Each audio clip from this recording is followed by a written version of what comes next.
जय जगन्नाथ सांग मैंने वेलकम टू आपण मानक आपण मानक चैनल एएस किचन। आसंतु बनेबा आजिर रेसिपी होची फिश कीमा। फिश कीमा बनेबा पई मु एठी नेछि 200 ग्राम रो पेट माछ। मु एठी भलो भाबे माछ को धोई नेछि। सेथिरे देबा लूण, किछि हळदी गुंड, अल्प किछि तेल। तेल मु एठी काहेकि देछि आपण माने पूर्व वीडियो रो जानि थिबे। तेल को दे भल भाबे माछ को गोळै नबा। मु एठी माछ को भल भाबे गोळै नेछि।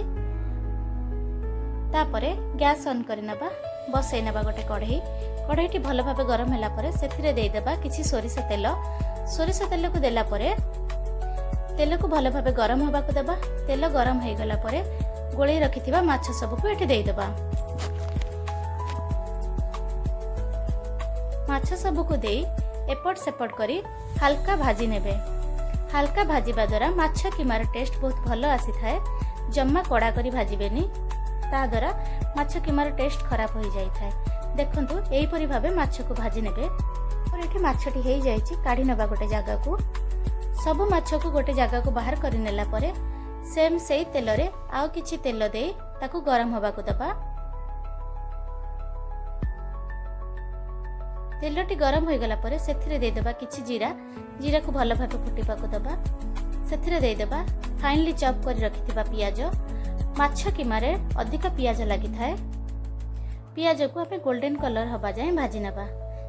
एठी मोर होई जाईछि। एठी हमें दे देबा छोट करी काटी रखिथिबा अदा, रसुण, कंचा लंका।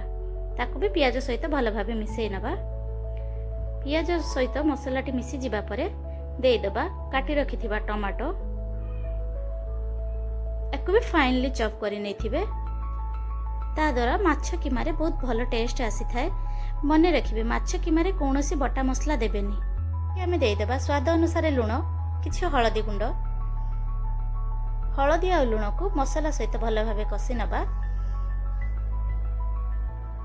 मसला कसी होई जाय टमाटोटी सॉफ्ट होई जिबा पई 2 मिनिट ढांकुणी दे देबा।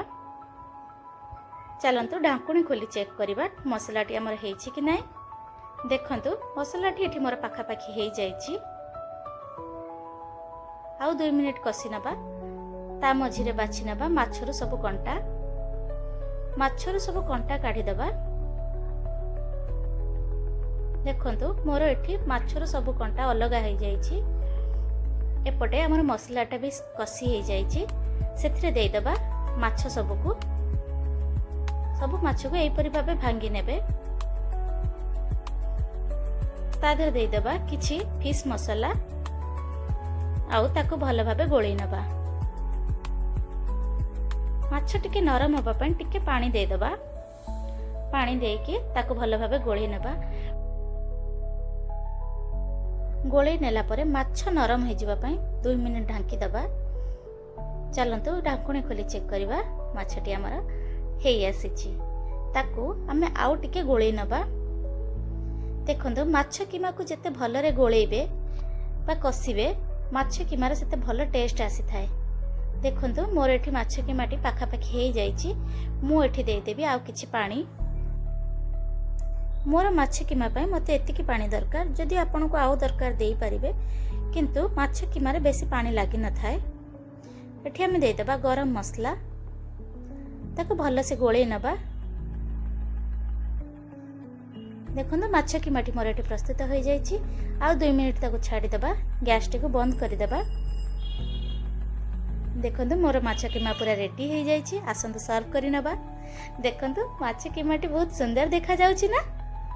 यदि आपण मानक मोर रेसिपीटी भलो लागि थाए प्लीज वीडियोटी को लाइक करि नेबे। आपनक सांग मानक सहित शेयर करि नेबे। जदि चैनल ले नुआ अछंती चैनल टी को सब्सक्राइब करि नेबे। नुआ नोटिफिकेशन पाइबा पई पाखरे आसुथिबा बेल आइकन को दबाई देबे। रहुछि। नमस्कार। जय जगन्नाथ।